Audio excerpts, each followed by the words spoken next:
When we look at female idols that are currently making the biggest headlines, they all have some things in common. Sharp looks, a lot of confidence, and the it factor that makes them go viral all the time. But if you think that Wonyoung, Karina, Jennie, and Yuna or Eugene are the blueprint for female idols nowadays, you're completely wrong. Long before we've heard about any of them, there was one idol that set the real standards, and that was Krystal Jung. Unless you're totally new to K-pop, you've definitely heard of the legendary group FX. Their music was very unique and experimental, which made them stand out amongst other groups that were doing the same old thing over and over again. But this video isn't about FX as a group. Today, we're looking at Krystal Jung, who was a member of this group and quite frankly, an icon herself. When Krystal was still active as an idol, she was known for her sharp and cold visuals and great performing skills. The unfair nickname which she got was Ice Princess. I guess we've all heard this nickname thrown around left and right, whether it's with Jennie, Irene, or Wonyoung, and any other female idol who isn't smiling all the time. The thing about Krystal was that she never was in the industry to please others. Although she was an idol, and a very good one, she always stood her ground and kept true to herself. Her attitude, which was basically the type, I am who I am, like it or not, was something that made people either totally adore her or hate her completely. She was quite popular among male fans, but what's really interesting is that Krystal gathered a huge audience of female fans that were looking for an idol that would represent something new in K-pop. Krystal was showing the way to all the South Korean teenage girls that you can be yourself and still make it work in the industry that thrives on fake narratives. This was very unique for the time when she was active as a performer. Krystal debuted in 2009 when she was just 14. In fact, the debut happened only weeks prior to her 15th birthday. As you can imagine, being thrown into the industry at such a young age isn't easy. But it was 100 times harder for Krystal because she became a target of so much hate that it resulted in her being even more reserved when it comes to showing anything about herself. As the group started to appear more and more on TV, people noticed that Krystal had a very strong aura around herself and definitely a little bit of a sharp attitude. This made her stand out and people wanted to know more about her. When she landed the role in High Kick 3, her iconic lines became a meme in 2011, and back then, memes were not even a thing.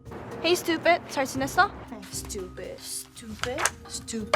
But with going viral and getting more successful day by day, the hate was bound to come. In High Kick 3, Krystal plays a young annoying sister who is rude to her brother and has a way of getting whatever she wants no matter what. What happened was that people believed that the role that she was playing was her actual self and not just a scripted character. That couldn't be further from the truth because from various statements of idols and fellow colleagues of Krystal, they all claim that she's the biggest sweetheart and she's the nicest person they've ever worked with. He told from Super Junior said in 2018, Krystal is afraid of strangers and is very shy, and she seems arrogant and cold, so she gets misunderstood a lot. When she was asked whether she gets stressed about being misunderstood, she replied, I did when I was young. Since I debuted at 15, I was very upset hearing those words at that age. I was cursed at. I kept being hurt. Not only that, but she and Heechul agreed together that she started to avoid people because of those comments. This is a great example of how K-pop fans and netizens love to label idols based on their looks or what they're presented with. Even her co-star from the 2022 drama Crazy Love, the legendary Kim Jae-wook, said that he was surprised about Krystal getting cast in the drama because of her cold image. But once he got to know her, he realized it's how the media portrays her. He said, it was just the way she looks right now. She might come across as hard to approach at first, but that's because she's just shy and it takes time for her to get closer to other people. She opened up to me and told me straight up that she's pretty introverted and it takes time for her to get used to people. What's more, Jae-wook also said that Krystal was simply made for being in front of the cameras. Back in the day, Krystal was thriving despite having all kinds of labels hanging above her head. She really was the it girl of K-pop when all the other female idols were doing pretty much the same thing. Recently, there were several articles about Krystal's OG status making rounds on the internet. In fact, one particular post went viral among Korean netizens. The post was titled, The Idol Who Stopped Being Active After 22 Years Old. In this post, netizens commented on how Krystal was the original it girl and that no one could even come close to what she represented back then. To some extent, it even comes across as shame that she stopped being active in the music industry after turning 22, which is sometimes the age when idols start their real careers or when they make it big. After FX's Four Walls, Krystal turned her back on the music industry and focused solely on her acting career. Despite appearing in numerous dramas and movies, she's still remembered as an iconic singer and mostly as a great visual. One netizen wrote, I still can't believe she was an icon at such a young age. She had her own distinct style which charmed so many people back then. In the years from 2014 to 2016, it was impossible to miss Krystal's face in magazines or editorials. Various brands were fighting to get her to represent their products. Even nowadays, she's an ambassador for numerous big brands. Among others, the biggest brands she represents are Audi and Polo Ralph Lauren. As you can imagine, these brands treat her like royalty because she brings a lot of revenue for them, and it's all thanks to her very dedicated following. It's the so-called Krystal effect. You see her wear something and you immediately want to buy it despite the product being super simple. This is exactly the point where we can see the similarity between Krystal and the female idols who are considered the it idols of the fourth generation. Let's take Jennie or Wonyoung as an example. Both of these idols receive a crazy amount of hate on a daily basis, and one may think that this affects the level of their success, but the truth is the exact opposite. The more hate these idols get, the more love and support they receive from their very dedicated fandoms, which have been following them for years now. Due to them being their authentic self and still keeping a veil of mystery around their private lives, it keeps people interested and curious to get to know them more, which is pretty much what Krystal has been doing for years now. She's successful and stays unbothered by any negativity that comes her way because she's busy securing the next check and working on her own best self. The topic that often gets brought up when it comes to Krystal is her fashion sense. Her photo shoots are always top-notch, and that's also the case for her style. Recent online posts have pointed out how her style from her idol days is still relevant and doesn't look tacky even years later. The person who wrote the original post about Krystal's style claims, "She was straight up a cold and chic girl. She has that rebellious teen vibe, so a lot of girls became her fan at that time. I personally think that her aura is the top among all female celebrities." It's interesting looking at what people have to say right now because back in the day, it was hard to find so many positive comments regarding Krystal's vibe. Currently, when people watch Krystal's interviews, they all gush over how natural and humble she is. Even though she's been in the spotlight for so many years, she's not pretending to be this over-the-top celebrity. Last year, when she did an interview with Marie Claire, not only fans but casual viewers pointed out how crazy it is that she's so down to earth after being so successful. One netizen wrote, "She rarely follows trends. In fact, she leads them. She just likes what she likes, but because she has great taste, it's just all aesthetic." You may be asking though, why did she stop pursuing music? Well, there isn't a clear answer, but there are some rumors. To really understand why she isn't so keen on working in the music industry anymore, we need to look at her time at SM Entertainment. Her sister Jessica Jung was signed under SM as well, but after she was kicked out of the company, things really changed for Krystal. She stayed with the agency, but she knew about the situation between Jessica and the rest of the Girls' Generation members. Maybe you have seen this video where Krystal is the first one to leave the stage after Taeyeon wins the first place. The rumors are that Taeyeon had issues with Jessica and that she also disliked Krystal. On top of that, Jessica and Krystal had recorded a full album as a subunit and SM Entertainment never released it. Now, Krystal has seen the industry through and through, and she's probably seen many shady things happen in the background, and she just wants to avoid the negative energy. She did release a beautiful solo song in 2017 titled "I Don't Wanna Love You," but it's more of an art piece rather than a song you can perform on stage. In 2021, in one of her vlogs, she was asked whether she has any ideas about a new album, and she said, "I have had one for a long time, but I've only thought about it." Ever since then, there has been no talk about her returning to the music industry. Right now, Krystal is thriving as an actress, winning awards, and getting the recognition she deserves. But it's nice to remember her as the OG it girl of K-pop. Hope you liked today's video. Bye guys!